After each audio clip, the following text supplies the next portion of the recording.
महाराष्ट्रामध्ये अनुसूचित जातीच्या वर्गीकरणाचा मुद्दा चर्चेला आलेला आहे आणि त्यामुळे अनेकांना वर्गीकरण म्हणजे काय हे समजलेलं नाही. तर सामान्य जण विचारतात की वर्गीकरण म्हणजे काय आणि खरोखर डॉक्टर बाबासाहेब आंबेडकरांची याबाबत काय भूमिका होती हे आपण लक्षात घेणं गरजेचं आहे. म्हणून हे अगदी सामान्य जणांसाठी हा व्हिडिओ बनवत आहे. देशामध्ये काही जातींचं असं म्हणणं होतं की आमची प्रगती पूर्ण झाली नाही आणि काही जातींनी आम्हाला पुढे येऊ दिलं नाही. त्याचप्रमाणे महाराष्ट्रामध्ये अशी एका जातीची मागणी होती. अनुसूचित जातीमध्ये ज्या 59 जाती आहे त्या जातीपैकी एका जातीने असे म्हटले की आमची प्रगती झाली नाही आणि त्यामुळे आम्हाला वेगळं आरक्षण पाहिजे. ह्या मागणीसाठी वेगवेगळ्या निवेदनं झाली, आंदोलनं झाली आणि वेगवेगळ्या राज्यांमध्ये त्यासंबंधी न्यायालयाची प्रकरणंसुद्धा झाली. त्यापूर्वी पंजाब आणि चेन्नई उच्च न्यायालयामध्ये निर्णय गेले, त्यांनी ते रद्द केले. परंतु मग परत सर्वोच्च न्यायालयामध्ये त्यासंबंधी याचिका दाखल झाली आणि सर्वोच्च न्यायालयाच्या 7 जजेसच्या बेंचने 1 ऑगस्ट 2024 रोजी असा निर्णय दिला की अनुसूचित जातीचं उपवर्गीकरण म्हणजे विभागणी हे राज्य सरकार करू शकते. म्हणजे राज्य सरकारांना अधिकार आहेत, कारण संविधानामध्ये डॉक्टर बाबासाहेब आंबेडकरांनी कलम 341 नुसार अनुसूचित जाती जमातीच्या बाबत कोणतेही निर्णय घेण्याचे अधिकार हे केंद्र सरकारला दिले होते आणि त्यामुळे काही राज्यांनी असा प्रयत्न केलेला होता की अनुसूचित जातीमध्ये उपवर्गीकरण करण्याचा. तर तो नियमबाह्य आहे, संविधानबाह्य आहे असं पूर्वी निर्णय दिले होते. परंतु त्या निर्णयाला लार्जर बेंचने म्हणजे 7 न्यायमूर्तींच्या बेंचने पलटवले आणि म्हटले की राज्य सरकारसुद्धा उपवर्गीकरण करू शकते. अर्थात कलम 341वर संविधान सभेत बोलताना डॉक्टर बाबासाहेब आंबेडकरांनी स्पष्ट केलं होतं की या बाबीचे अनुसूचित जातीसंबंधीचे कोणतेही अधिकार घेण्याचे निर्णय घेण्याचे अधिकार जर राज्यांना केले तर तिथे एक ते योग्य होणार नाही, अशा रीतीची त्यांची भूमिका संविधान सभेत होती. त्यांचं जे भाकीत होतं की केंद्राला हे अधिकार असावेत, तर सर्वोच्च न्यायालयाच्या निर्णयामुळे राज्यांनाही वर्गीकरण करण्याचे अधिकार मिळाले. परंतु सर्वोच्च न्यायालयाने कुठल्याही राज्याला असं म्हटलं नाही की तुम्ही वर्गीकरण करू शकता किंवा करा, असं म्हटलं नाही. त्यांनी एक एक एक आदेश दिला, एक मत व्यक्त केलं की तुम्ही करू शकता.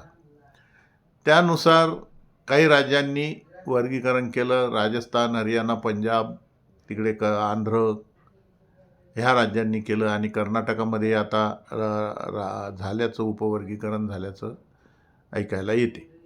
उपवर्गीकरण म्हणजे काय हे आमच्या सामान्य जणांना माहीत व्हावं म्हणून महाराष्ट्राच्या उपवर्गीकरणाचा बद्दल समजावून सांगेल की महाराष्ट्रामध्ये अनुसूचित जातीच्या 59 जाती आहे. किती? 59 कास्ट आहेत. त्या 59 कास्टमध्ये आरक्षण 13% आरक्षण दिलेलं आहे.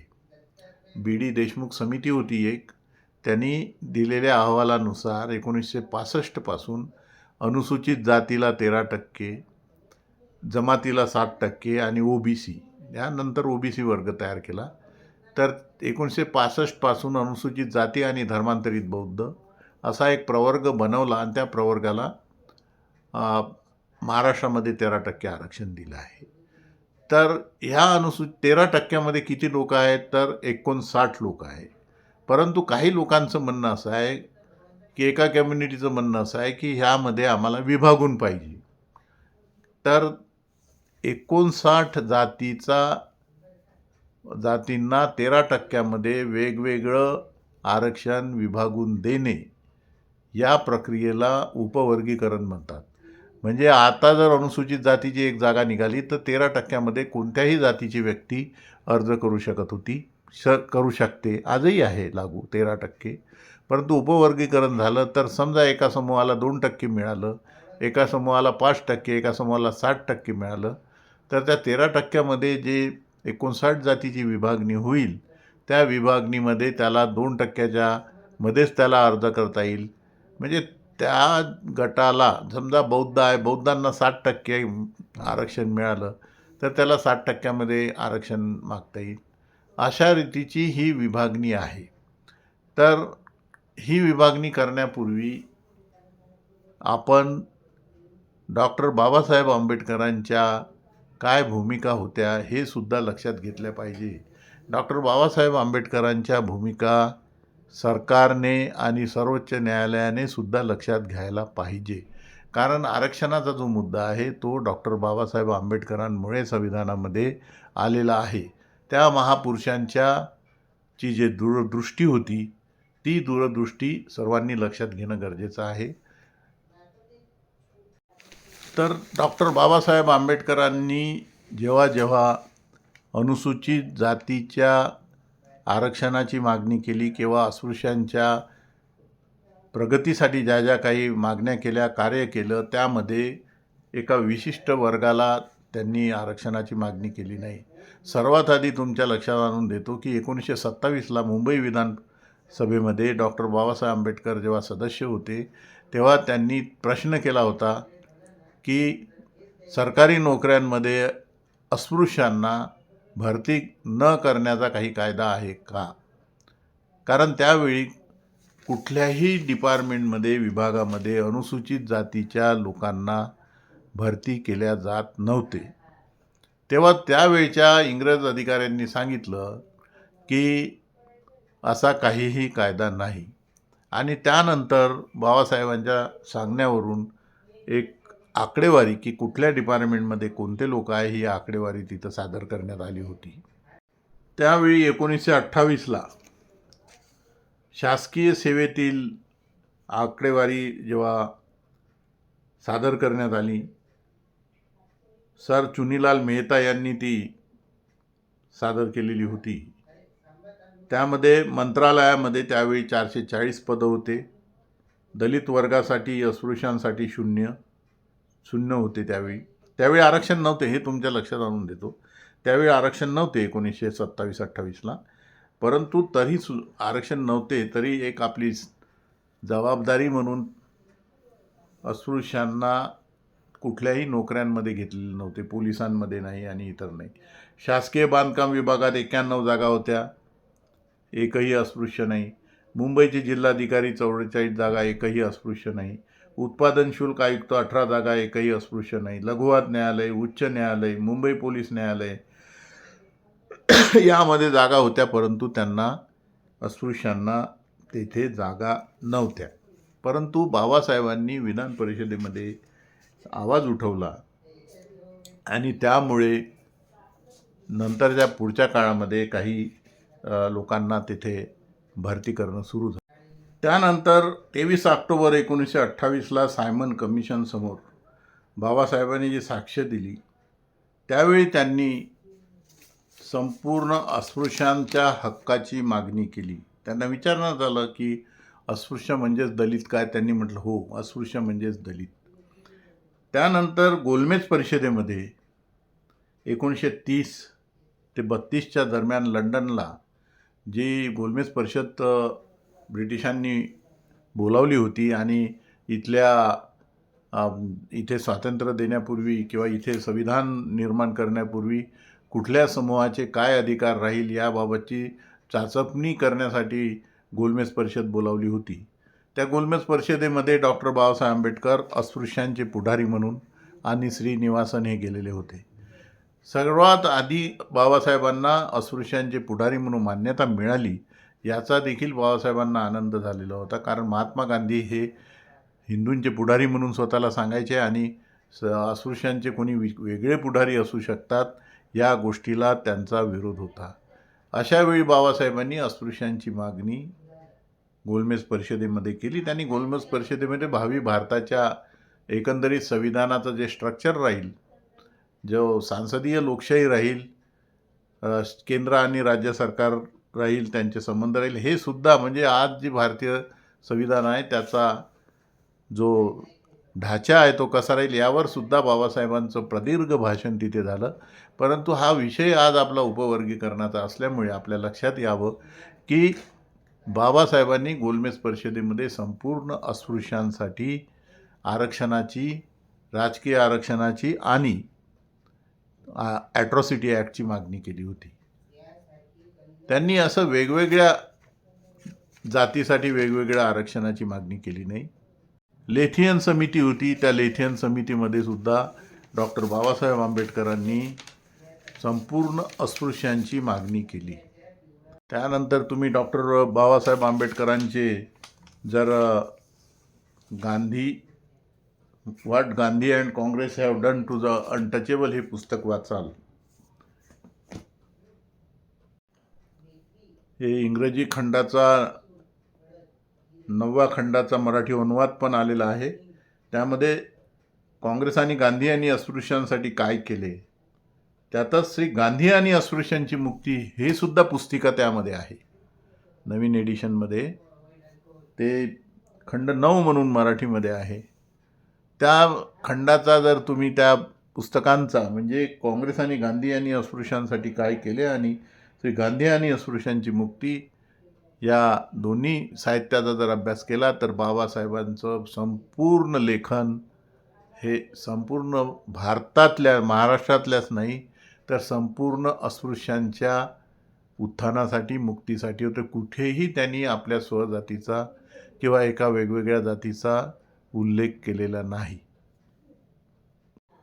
ज्यावेळी संविधान सभेमध्ये बाबासाहेब गेले, संविधान सभेमध्ये जाताना सुद्धा त्यांच्या मनामध्ये या देशातल्या या मागासलेल्या बहुजन समाजाचा विचार डोक्यामध्ये होता, विशेषतः अनुसूचित जाती जमातीचा होता.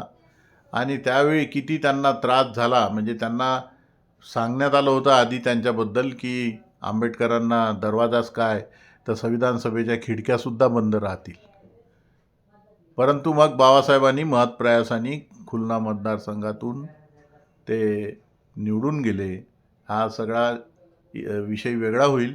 परंतु बाबासाहेब संविधान सभेमध्ये गेले, त्यांनी आपलं प्रकांड पांडित्य तिथे दाखवलं आणि त्यानंतर मग त्यांना संविधान मसुदा समितीचं अध्यक्ष करण्यात आलं. खुलना मतदारसंघ जेव्हा पाकिस्तानात गेला, त्यांचं सदस्यत्व रद्द झाल्यानंतर त्यांना मग त्यांचं विद्वत्ता बघून त्यांना मुंबई विधानसभेतून बॅरिस्टर जयकर यांनी जेव्हा राजीनामा दिला, जी जागा खाली झाली होती, तिथून त्यांना निवडून दिलं. तर हे बाबासाहेब संविधान सभेत गेले, ते संपूर्ण अस्पृश्यांच्या उत्थानाचा आपल्या डोक्यामध्ये विचार घेऊन गेले आणि संविधान निर्मितीमध्ये आरक्षणाची तरतूद होत असताना त्या समितीमध्ये, अल्पसंख्याक समितीमध्ये मुस्लिम आणि ख्रिश्चन होते. तेथे बाबासाहेब हे अनुसूचित जाती जमाती ओबीसीच्या बाबत बोलत होते. त्यांनी स्टेट्स अँड मायनॉरिटी म्हणून एक निवेदन दिलेलं होतं, तेच मग पुढे पुस्तक रूपाने बाहेर पडलं. त्यांनी बाबासाहेबांनी हे दाखवून दिलं होतं की त्यावेळी काय झालं होतं की 1909 पासून मुस्लिमांना आरक्षण होतं आणि 1919 पासून ख्रिश्चनांना आरक्षण देण्यात आलं होतं. तर बाबासाहेबांनी म्हटलं की बाकीच्या अल्पसंख्याकांपेक्षा आम्हाला अधिक आरक्षणाची गरज आहे. त्यांना राजकीय आरक्षण होतं, त्यामुळे बाबासाहेब म्हणाले की आम्हाला शैक्षणिक नोकऱ्यांमध्ये, सेवेमध्ये सुद्धा आरक्षणाची गरज आहे. ही मांडणी त्यांनी आधीही केलेली होती गोलमेज परिषदेमध्ये. तर ती मागणी पूर्ण केली आणि त्यावेळचे जे अल्पसंख्याक म्हणून आरक्षण घेणारे जे लोक होते त्यांनी ती मागणी मागे घेतली. मग नंतर ख्रिश्चन आणि मुस्लिमांनी की आम्ही आता मेन स्ट्रीममध्ये राहू. तर बाबासाहेबांनी ह्या संपूर्ण अस्पृश्यांसाठी वेळोवेळी मागणी केली. बाबासाहेबांनी 26 जानेवारी 1950ला संविधान लागू झालं, परंतु अनुसूचित जातीचे जमातीचे लोक कोण ही यादी नव्हती. बाबासाहेब जेव्हा संविधान बनवत होते त्यावेळी काही लोकांनी आग्रह केला होता की संविधानामध्ये अनुसूचित जाती जमातीची सूची जोडावी, परंतु बाबासाहेब म्हणाले की ह्या सूची जर जोडल्या तर ते संविधान फार मोठं होईल, हे काम आपण राष्ट्रपतीवर सोपवू. 26 जानेवारी 1950ला संविधान लागू झालं, परंतु त्यामध्ये अनुसूचित जाती जमातीची सूची नव्हती. मग बाबासाहेबांनी ती सूची गव्हर्मेंट ऑफ इंडिया ॲक्ट 1935च्या नुसार schedule caste government of India order 1936 नावाचा जो आदेश होता, त्यामध्ये अनुसूचित जातीची सूची होती. अनुसूचित जातीच्या सूचीमधून जमाती यांचा समावेश करून अनुसूचित जाती जमातीची सूची राष्ट्रपतीच्या सहीने घोषित करण्यात आली. ही सूची कशी बनवल्या गेली होती हे सांगणं फार महत्त्वाचं आहे. ब्रिटिश अधिकाऱ्यांनी, जनगणना अधिकाऱ्यांनी 1931ला J.S. हटन नावाच्या ब्रिटिश अधिकाऱ्यांनी एक सर्वे केला होता की हे अस्पृश्य लोक कोण, त्याला डिप्रेस क्लास म्हटलं होतं त्यांनी. मग या डिप्रेस क्लासचे त्यांनी निकष लावले होते. काही निकष असे होते की असा कोणत्या जाती आहे ज्यांचा स्पर्श उच्चवर्णीयांना चालत नाही, असा कोणत्या जाती आहे की जे गोमांस खातात, असा कोणत्या जाती आहे की ज्यांच्याकडे ब्राह्मण पूजेला जात नाहीत, अशा कोणत्या जाती आहे की ज्यांना सार्वजनिक पाणवठ्यावर पाणी भरू दिले जात नाही. ह्या जातीच्या या निकषामध्ये ज्या जाती, असे 10 निकष लावले होते, या निकषामध्ये ज्या जाती आल्या त्यांना डिप्रेस क्लास म्हणून ब्रिटिशांनी 1931च्या जनगणनेमध्ये नोंदवलं होतं. तीच यादी त्या डिप्रेस क्लासची भारत सरकार कायदा 1935 जेव्हा ब्रिटिशांनी केला, भारत सरकार कायदा 1935च्या सूचीमध्ये ती डिप्रेस क्लासची जी सूची आहे ती शेड्यूल कास्ट म्हणून घेण्यात आलेली होती. ती सूची आणि त्यामध्ये राजकीय आरक्षण दिलेलं होतं. तर ते आरक्षण डॉक्टर बाबासाहेब आंबेडकरांनी गोलमेज परिषदेमध्ये 1930 ते 32च्या दरम्यान मागणी केल्यामुळे दिलं होतं. ती सूची भारत सरकारने स्वीकारली. त्याला संविधान अनुसूचित जाती आदेश 1950 म्हणतात. संविधान अनुसूचित जाती आणि अनुसूचित जमाती आदेश 1950, त्यामध्ये ही सूची दिलेली आहे. ही सूची अस्पृश्यतेच्या कारणास्तव बनवलेली आहे, म्हणून बाबासाहेब त्याला होमोजिनियस आहे असं म्हणत होते. कारण यांच्यासोबत इतर समाज जो भेदभाव करतो तो स्पर्शाचा भेदभाव करतो, स्पर्शभेद आहे. या स्पर्शभेदाच्या कारणावरून त्यांना एकत्र एका अनुसूचित जातीच्या समूहामध्ये त्यांनी घेतलेलं होतं. त्यांचं संपूर्ण जे भूमिका होती बाबासाहेबांची, हे संपूर्ण अस्पृश्य समाजाला एकत्र करण्याची होती. नव्हे, त्यांना संपूर्ण बहुजन समाजच एकत्र करायचा होता. म्हणून हुवेर शूद्रा, शूद्रापूर्वी कोण होते, हा जर ग्रंथ वाचला तर तुमच्या लक्षात येईल की बहुजन समाजाला जागृत करण्याचा त्या ग्रंथातून त्यांनी प्रयत्न केला. रिडल्स ऑफ हिंदुइझम वाचा किंवा प्रतिक्रांती हे ग्रंथ वाचा. बाबासाहेबांचा व्ह्यू हा या संपूर्ण बहुजन समाजाला जागृत करण्याचा व्ह्यू होता, हे तुमच्या लक्षात येईल. हे सर्व सांगण्यामागे माझा उद्देश काय आहे की उपवर्गीकरणाचा उद्देश काही मागास घटकांना अधिक संधी देण्याचा असू शकतो. मात्र यामुळे अनुसूचित जातीमध्ये नवीन तणाव आणि मतभेद निर्माण होण्याची शक्यता नाकारता येत नाही. एका गटाला वेगळे स्थान देताना इतर गटामध्ये असुरक्षिततेची भावना निर्माण होऊ शकते. त्यामुळे हा उपाय दीर्घकालीन सामाजिक समतोल राखेल का, हा प्रश्न विचारात घेणे आवश्यक आहे. एकात्मता जपणे काळाची गरज आहे मित्रांनो. म्हणून मी हे सर्व बाबासाहेबांची भूमिका सांगतो आहे. इतिहास साक्ष देतो की सामाजिक न्यायासाठीचा प्रत्येक लढा एकजुटीने यशस्वी झाला आहे. विभागणीमुळे तात्पुरते फायदे दिसतील तरी दीर्घकालीन नुकसान अधिक होईल. जर उपवर्गीकरणाचा निर्णय सर्वानुमते नसेल तर तो समाजात फूट पाडणारा ठरू शकतो. म्हणूनच एकात्मता टिकवणे हीच सर्वात मोठी जबाबदारी आहे. सहमतीशिवाय निर्णय टाळले पाहिजेत. सर्व घटकांचा सखोल विचार, संवाद आणि सहमती यावरच योग्य मार्ग अवलंबून आहे. उपवर्गीकरणाचा हा प्रश्न हा केवळ धोरणात्मक नाही, तो सामाजिक ऐक्य, विश्वास आणि न्याय यांचा आहे. बहुसंख्य समाजाच्या इच्छेविरुद्ध कोणताही निर्णय घेणे लोकशाहीच्या तत्त्वांना, महापुरुषांनी संविधानामध्ये जी आरक्षणाची तरतूद केली त्याच्या विरुद्ध. आणि म्हणून पूर्वाश्रमीचे अस्पृश्य म्हणजे आजचे अनुसूचित जाती समूह अस्पृश्य म्हणून विषमतेचे सर्वांना सारखेच चटके बसले आहेत, हे लक्षात घेणं गरजेचे आहे. डॉक्टर बाबासाहेब आंबेडकरांनी सर्व अस्पृश्यांना अनुसूचित जातीच्या सवलती मिळवून दिल्या. हे डॉक्टर बाबासाहेब आंबेडकरांचे महान उपकार आहे. हे कुठल्याही अनुसूचित जातीच्या व्यक्तीने विसरू नये. अनुसूचित जाती जमातीच्या राखीव जाग्यावर निवडून जाणाऱ्या आमदारांनी, खासदारांनी सुद्धा डॉक्टर बाबासाहेबांचे हे उपकार मान्य केले पाहिजे. म्हणून सर्वोच्च न्यायालयाने निर्णय दिला आहे, बरोबर आहे. सर्वोच्च न्यायालयाने अनुसूचित जातीचे वर्गीकरण करण्यास संमती दिली. त्यानंतर महाराष्ट्र सरकारने न्यायमूर्ती अनंत बदर समिती स्थापना केली. त्याचा अहवाल सरकारला सादर झालेला आहे. त्याबाबत एक समिती प्रधान सचिवाच्या अध्यक्षतेखाली गठीत करण्यात आली असून त्यावर हरकती सूचना मागवण्यात आलेल्या आहेत. मित्रांनो, जेव्हा जेव्हा आरक्षण आणि विशेषतः अनुसूचित जातीच्या आरक्षणाचा मुद्दा पुढे येतो तेव्हा डॉक्टर बाबासाहेब आंबेडकर यांच्या मतांचा विचार करणे गरजेचे आहे, परंतु तसे होताना दिसत नाही. न्यायालय व सरकारने सुद्धा डॉक्टर बाबासाहेब आंबेडकरांच्या भूमिका लक्षात घेऊन याबाबतचे निर्णय घेतले पाहिजे. मी हे आधीच सांगितले आहे.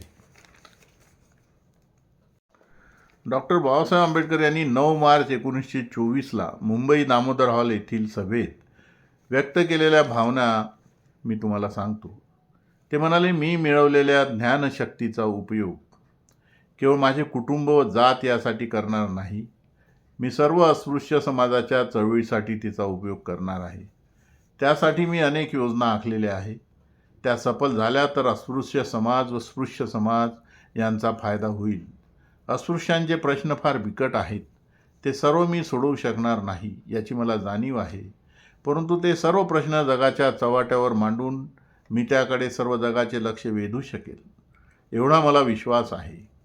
अस्पृश्यांची समस्या म्हणजे प्रचंड हिमालय आहे. या हिमालयाशी टकरा मारून मी माझे डोके फोडून घेणार आहे.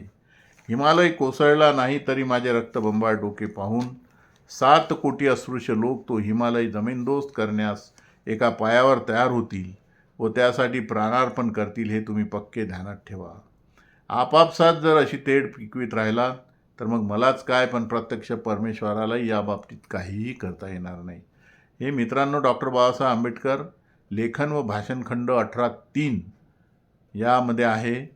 आपण अवश्य त्याचा अभ्यास करावा. 18:2 मला वाटते पृष्ठ 18:1 आहे. डॉक्टर बाबासाहेब आंबेडकर लेखन व भाषणखंड 18चा भाग 1 पेज 11 आणि 12 यामध्ये आहे. त्यानंतर डॉक्टर बाबासाहेब आंबेडकर आणि अस्पृश्यांच्या सर्व जातींचा विचार करता सर्व अस्पृश्यांना आत्मसन्मान मिळावा यासाठी कार्य केले, हे आपल्या लक्षात येईल. त्यासाठी 2 जून 1936ला मुंबई येथे मातंग समाजातील परिषदेत व्याख्यान दिले. डॉक्टर बाबासाहेब आंबेडकरांनी मातंग समाजातील लोकांचे प्रबोधन केले. त्यात त्यांनी दोन्ही समूहाच्या लोकांनी आपापसात ऐक्य ठेवावे असाच उपदेश केल्याचे स्पष्ट होते. डॉक्टर बाबासाहेब आंबेडकर महार जातीबद्दल मातंग परिषदेत म्हणाले, महारांना जातीचा अभिमान बाळगावायचा नाही किंवा आपल्या जातीचे महत्त्व त्यांना वाढवायचे नाही. त्यांना जातीभेद मोडून टाकावायचा आहे आणि सर्व अस्पृश्य जातीचा एक समाज करावायचा आहे. नुसते मांग म्हणून राहणे यात काही हशील आहे असे मला वाटत नाही. तुम्ही जर जातीचा खोटा अभिमान बाळगाल तर तुमचा सर्वस्वी नाश होईल असा इशारा या प्रसंगी देणे मला अगत्याचे वाटते, असं डॉक्टर बाबासाहेब म्हणतात. 28 ऑक्टोबर 1951ला डॉक्टर बाबासाहेब आंबेडकर लुधियाना येथील भाषणात म्हणाले, चांभार आणि भंगी हे सर्व समान आहेत. आपण एका जातीचे लोक आहोत. आपण आपसात भांडू नये. हे मित्रांनो, डॉक्टर बाबासाहेब आंबेडकर भाषण व लेखन खंड 18:3 पृष्ठ 537ला हे आहे. 2 जून 1936च्या मुंबई इलाका मातंग परिषदेत सामुदायिक धर्मांतर करण्याचा सुद्धा ठराव मंजूर केला होता. ग्रहण व अमावस्यांचे वेळेस भिक्षा मागणे हे अनिष्ट प्रथा बंद करण्याचा सुद्धा ठराव मातंग परिषदेमध्ये डॉक्टर बाबासाहेब आंबेडकरांनी मंजूर करून घेतला होता. मुंबई इलाका मातंग परिषद यशस्वी रीतीने पार पाडण्यास मातंग कार्यकर्ते सुद्धा होते. काही जिज्ञासू लोकांनी ह्या मातंग परिषदेचे ठराव अवश्य वाचले पाहिजे. त्यांनी समस्त अस्पृश्यांसाठी चळवळ करताना बेळगाव सभेचे ठरावसुद्धा त्याचप्रमाणे म्हणजे 23 मार्च 1927ला बेळगाव येथे बहिष्कृत वर्गाची सामाजिक परिषद भरली होती. या परिषदेत अस्पृश्यांच्या हिताचे ठराव मंजूर केले. त्यांनी अस्पृश्य हा शब्द वापरला. त्यातला एक ठराव एक 8 नंबरचा ठराव मी तुम्हाला वाचून दाखवू, म्हणजे मला आठवतो थोडा. तो असा आहे की ज्या हॉटेलमध्ये व खानावळीत अस्पृश्य वर्गास मज्जाव करण्यात येतो अशी हॉटेले व खानावळी सुरू करण्यास सरकारने परवानगी देऊ नये. तसेच रेल्वेच्या ताब्यात असलेली हॉटेल व खानावळी यामध्ये अस्पृश्य वर्गांना समतेने वागविण्याचा रेल्वे अधिकाऱ्यांनी प्रयत्न करावा, असं त्यांनी म्हटलेलं आहे. मला ती जी सभा होती त्याचा तो म्हणजे 23 मार्च 1929ला बेळगाव येथे झालेला तो ठराव होता. ठराव क्रमांक 8 असावा, मला आता 7 किंवा 8 असावा, तो नंबरला एवढं महत्त्व नाही, पण आपण लक्षात घ्यावं की बाबासाहेबांच्या चळवळीमध्ये त्यांनी अस्पृश्य शब्द वापरला, बहिष्कृत वर्ग शब्द वापरला. कुठेही त्यांनी महार, मातंग, चर्मकार यांच्याबद्दल वेगळी मागणी कधीही केलेली नाही. वास्तविक पाहता ते बाबासाहेब आंबेडकर ज्या महार जातीचे होते त्या महार जातीला कुठलाही असा स्वतःचा व्यवसाय नव्हता. चर्मकारांना चांबड्याचे बुटं आणि याचा व्यवसाय होता. मातंग समाजाकडे केरसुनी बनवणे, बांबूचे काही साहित्य बनवणे, वाजंत्री असे व्यवसाय होते. व्यवसाय नसलेला वर्ग महार होता, परंतु त्यांचं वर्गीकरण करून त्यांना वेगळं काही द्यावं अशी काही त्यांनी मागणी केली नाही. समस्त अस्पृश्यांना एकत्र ठेवण्याचा त्यांचा सततचा प्रयत्न होता. ह्या भूमिकेपासून आपण परावृत्त होऊ नये. बाबासाहेबांनी, ज्या महापुरुषांनी अत्यंत त्याग करून अस्पृश्यांना, अनुसूचित जमातीला आणि ओबीसीला आरक्षणाची तरतूद करून ठेवली, त्या महापुरुषाच्या दिशेने आपण गेलं पाहिजे. त्या महापुरुषाच्या भूमिका काय होत्या यासाठी आपण प्रयत्न केले पाहिजे. त्या महापुरुषाच्या विचारांच्या विरुद्ध जाणे म्हणजे चळवळीचा सत्यानाश करणे, समानतेच्या दिशेनं जाणाऱ्या प्रवाहाला रोखणे होईल. मातंग समाज, बौद्ध समाज आणि चर्मकार समाज अत्यंत गुण्यागोविंदाने महाराष्ट्रामध्ये राहतात. त्यांच्यामध्ये सलोखा आहे.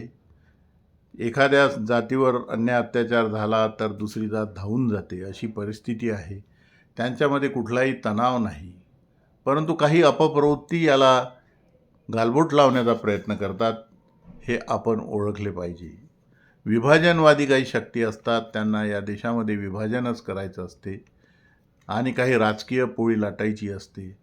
त्यामुळे असले प्रकार होतात, हे आपण लक्षात घेतलं पाहिजे.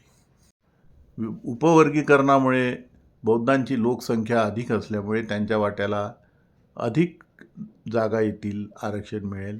त्यामुळे त्यांचं फारसं नुकसान होईल असं नाही, परंतु तो समाज याला विरोध का करतो उपवर्गीकरणाला, तर बाबासाहेबांच्या विचारांचे चिंधड्या उडवल्या जात आहे.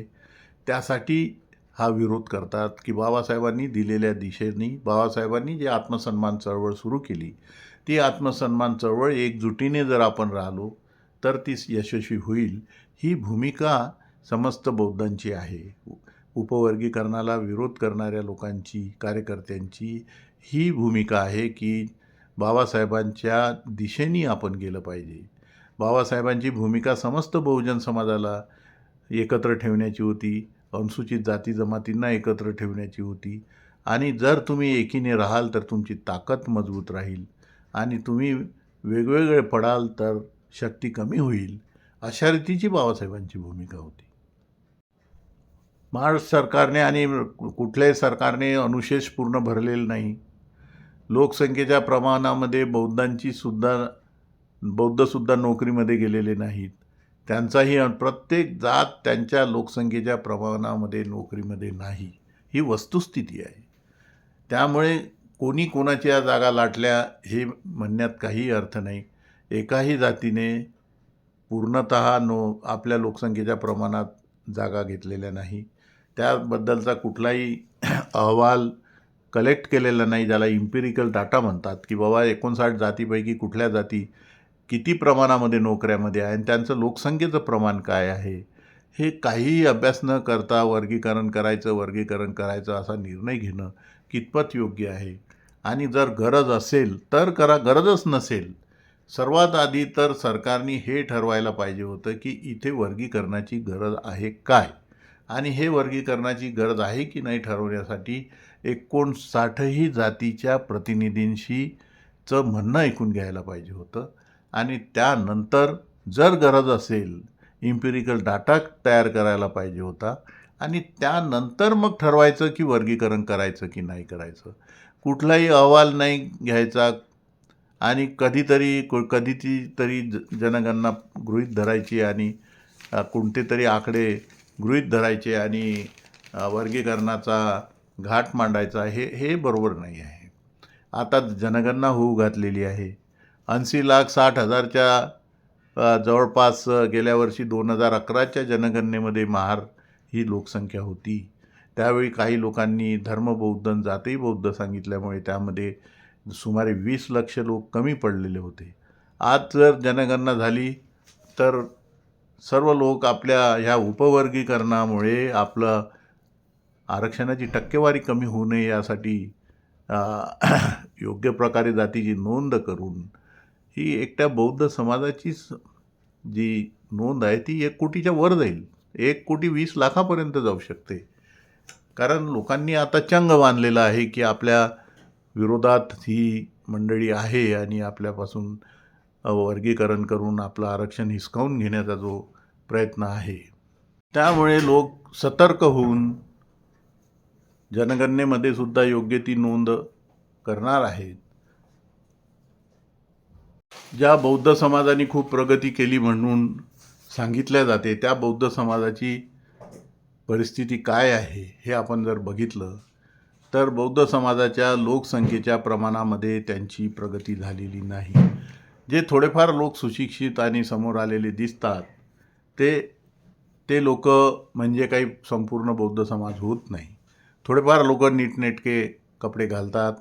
बाबासाहेबांच्या उपदेशाप्रमाणे त्यांनी विज्ञानवाद स्वीकारला, अंधश्रद्धा सोडली, जागृतीचा विस्तव तेवत ठेवा म्हणले डॉक्टर बाबासाहेब आंबेडकर, म्हणून ते वेळोवेळी कार्यक्रम करतात, सामाजिक विषयांवर बोलतात, बौद्ध धर्म स्वीकारल्यामुळे बौद्ध धम्माच्या सभा संमेलनं घेतात आणि राहणीमान त्यांनी चांगलं ठेवलं. परिस्थिती कशीही असो, परंतु नीटनेटके कपडे घालणे हे बाबासाहेबांपासून त्यांनी शिकले आणि म्हणून इतरांना असं वाटते की हे खूप पुढे गेले आणि खूप विकास झाला, परंतु वस्तुस्थिती तशी नाही आहे. महाराष्ट्रामध्ये सुमारे 30% लोक दारिद्र्य रेषेखाली होते, म्हणजे अनुसूचित जातीचे लोक 30%. त्या 30%मध्ये बहुसंख्य लोक हे बौद्ध समाजाचे आहेत. तुम्ही जर घराबाहेर पडले, शहरामध्ये सकाळी जर बाहेर पडा तर एकदा शांतपणे निरीक्षण करा. कचरा वेचणारे, प्लॅस्टिक भंगार गोळा करणारे, रोजंदारीवर जाणारे, बांधकामावर विटा उचलणारे, उन्हातान्हात काम करणारे मजूर, या सगळ्या गर्दीत बौद्ध समाजाची उपस्थिती स्पष्ट दिसते. अनेक महिला घराघरात भांडी घासतात, साफसफाई करतात आणि दिवसाच्या शेवटी हातात मोजके पैसे घेऊन घरी परततात. याला प्रगती म्हणतात का? ज्यावेळी कोरोना होता त्या कोरोना काळामध्ये प्रेतांची विल्हेवाट लावणारे हे बहुसंख्येने बौद्ध समाजाची मुलं होती. घंटागाडीवर काम करणारी मुलं बौद्ध समाजाची आहे. ह्या पश्चिम महाराष्ट्रामध्ये नाशिकसारख्या शहरामध्ये बिल्डिंगच्या कामाला, बांधकामामध्ये मजूर म्हणून काम करायला मराठवाड्यातून लोक येतात. ती बौद्ध समाजाची असतात, इथे झोपड्या करून राहतात. ही विदारक परिस्थिती आजही आहे. बीडी कामगार मजदूर आहे तिकडे भंडारा तुमसर भागामध्ये जर जाल, गोंदिया भागात, तर बीडी कामगार वर्ग मोठ्या प्रमाणामध्ये हा कोण्या समाजाचा आहे?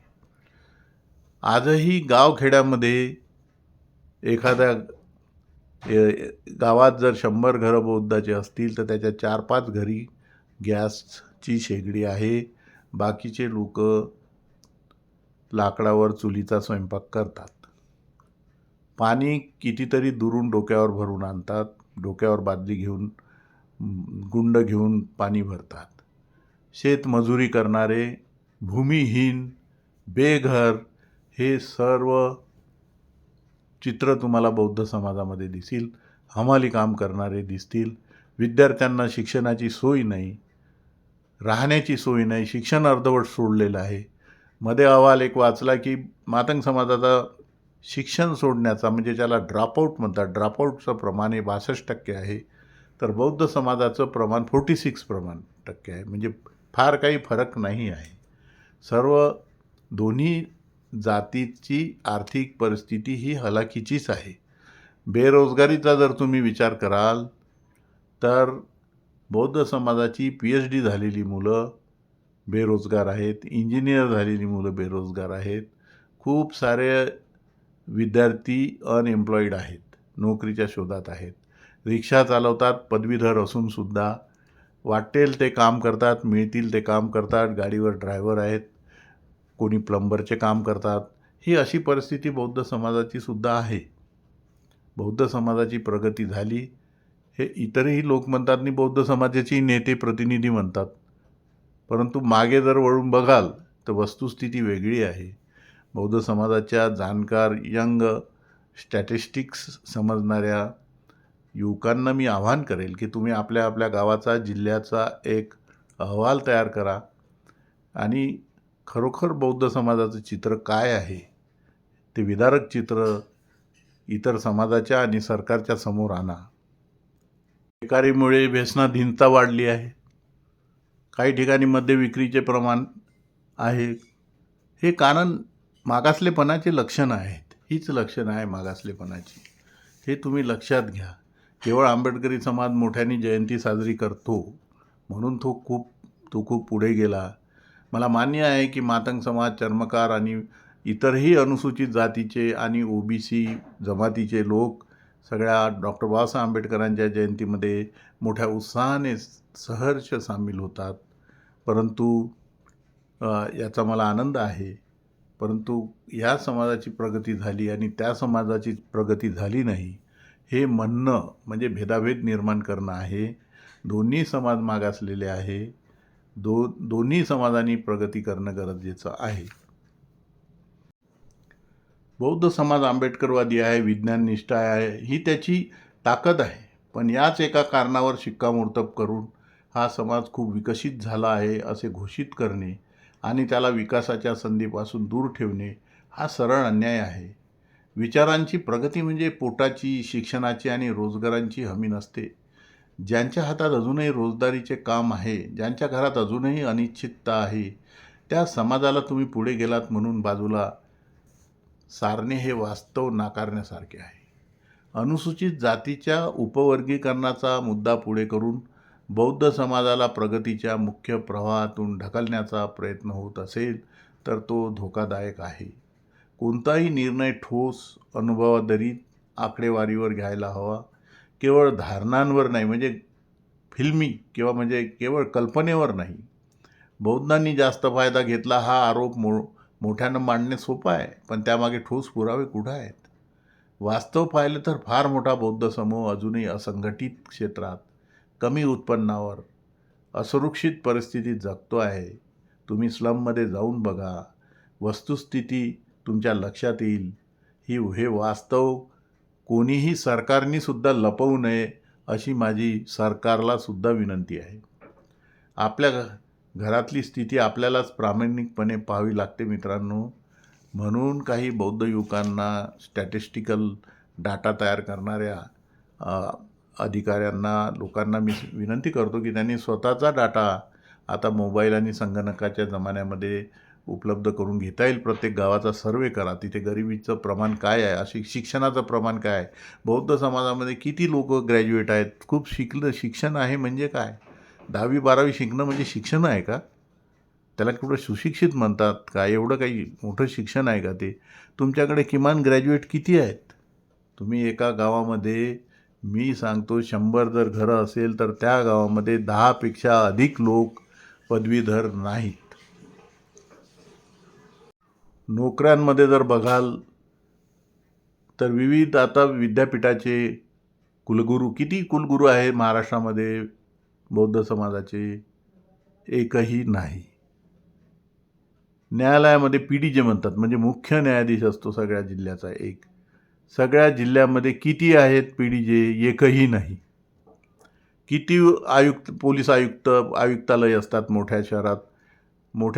छोट्या डिस्ट्रिक्टमध्ये पोलीस SP असतो, सुप्रिटेंडेंट ऑफ पोलीस, आणि मोठ्या शहरामध्ये आयुक्तालयामध्ये पोलीस आयुक्त असतात. किती आयुक्तालयामध्ये अनुसूचित जाती बौद्धांचे पोलीस आयुक्त आहेत? किती महाविद्यालयामध्ये बौद्धांचे प्राचार्य आहेत? त्याचे उत्तर तुम्हाला नगण्य असे मिळेल.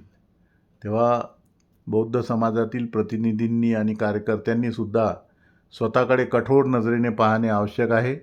आपला समाज खूप पुढे गेला आहे असे एकांगी चित्र रंगवणे थांबवले पाहिजे. मानसिक आणि वैचारिक उन्नती नक्कीच झाली. स्वाभिमान जागा झाला. अस्मिता निर्माण झाली. अंधश्रद्धेला छेद बसला. हे मोठे यश आहे. हे आत्मसन्मान चळवळीचं मोठं यश आहे बाबासाहेबांच्या. पण याचबरोबर आर्थिक, शैक्षणिक आणि सामाजिक वास्तव अजूनही कठीण आहे. हे मान्य करावे लागेल. हे दूर आहे. खरी प्रगती म्हणजे प्रत्येक कुटुंबाच्या जीवनमानात सुधारणा, शिक्षणात सातत्य, स्थिर उत्पन्न मिळेल तोपर्यंत आपण पूर्णपणे पुढे गेलो असा दावा करणे म्हणजे स्वतःलाच फसवणे होईल. त्यामुळे सरळ सांगावे लागेल, बौद्ध समाजाची परिस्थिती अजूनही मोठ्या प्रमाणावर हलाखीची आहे आणि केवळ सुधारणावादी विचारसरणीच्या आधारावर तो पुस्तक वाचतो, पोशाख चांगले करतो, व्यवस्थित बोलतो, त्याचा सुसंस्कृतपणा त्याच्यामध्ये आला आहे, म्हणून त्याला प्रगट ठरवून त्याच्या हक्कावर गदा आणण्याचा कोणताही प्रयत्न हाणून पाडला पाहिजे. आणि जे काही बौद्ध समाजाचे लोक पुढे आले त्यांनी किती कष्ट केले, किती श्रम केले. 10-10 किलोमीटर शाळेमध्ये पायी गेलेत, रिक्षा चालवली, शेतीचे कामं केले, मजुरी केली. 10x10च्या खोलीमध्ये, वसतिगृहामध्ये 10 मुलं राहिली, तेलघाणीत कामं केले, उपाशी राहिले, मिळेल ते अन्न खाल्ले. काबाड कष्ट करून आईवडिलांनी पोटाचा चिमटा घेऊन त्यांना शिकवलं. त्यांनी अत्यंत बाबासाहेबांच्या उपदेशानुसार त्यांनी शिक्षण घेतलं आणि नोकरीचा प्रयत्न केला. ही एक पिढी, फार काही पिढ्या झाल्या नाही. त्यामधले बोटावर मोजके लोक अत्यंत श्रमाने, मेहनतीने, जिद्दीने पुढं आले. एकेकाच्या जीवनाचे जर तुम्ही चरित्र बघाल तर सगळे चरित्र हे कष्टमय, संघर्षमय असेच आहेत. कोणीही इथे अधिकारी, पदाधिकारी खूप सुखासुखी आणि विनासायास आलेलं नाही. अत्यंत मेहनत, अत्यंत श्रम करूनच समोर आलेत. ही जिद्द आणि हे श्रम जर 59 जातीच्या प्रत्येक जातीने घेतले असते तर तेही चांगल्या प्रकारे पुढे आले असते. जातीचे लोक म्हणतात की बौद्ध समाजाने आम्हाला मदत केली नाही, पुढे येऊ दिले नाही. अरे, बौद्ध समाजाला कोणी मदत केली? इथे त्यांची स्वतःची परिस्थिती बरोबर नाही तर ते कोणाला काय मदत करतील? परंतु त्यांची वृत्ती आहे मदत करण्याची. त्यांनी जशी संधी मिळेल तशी त्यांना मदत जरूर केली, परंतु त्यांनी स्वतःच्या बळावर स्वतःची प्रगती करण्याचा प्रयत्न केला. इथे कोणी कोणाला मदतीचा विषयच येत नाही. सरकारने मदत करायची आहे आणि सरकारच्या मदतीवर यांनी उन्नती करून घ्यायची आहे. जर त्यांच्यामध्ये एवढी क्षमता असती तर आज बौद्ध समाजात एवढ्या मोठ्या प्रमाणामध्ये मागासलेपणा दिसला असता काय?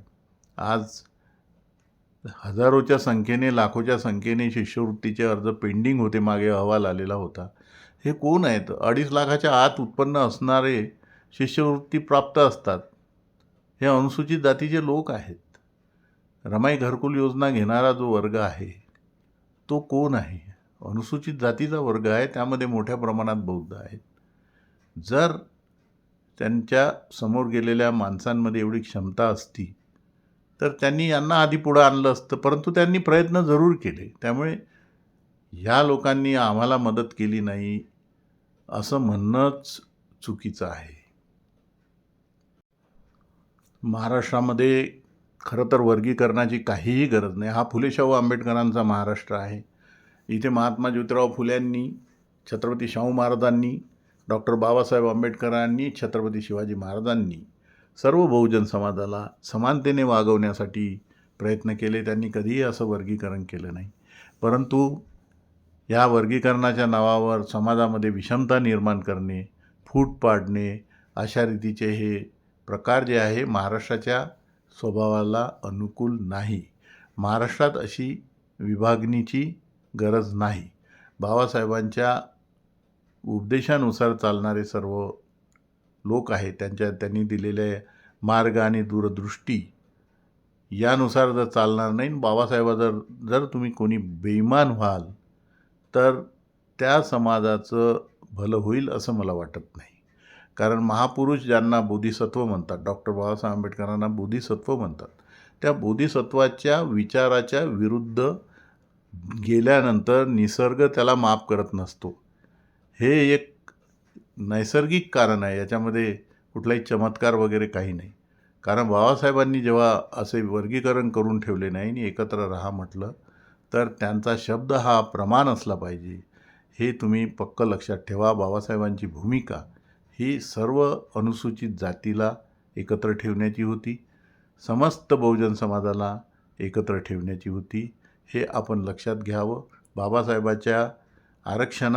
बाबासाहेबांनीच आरक्षणाचं धोरण इथे राबवलं.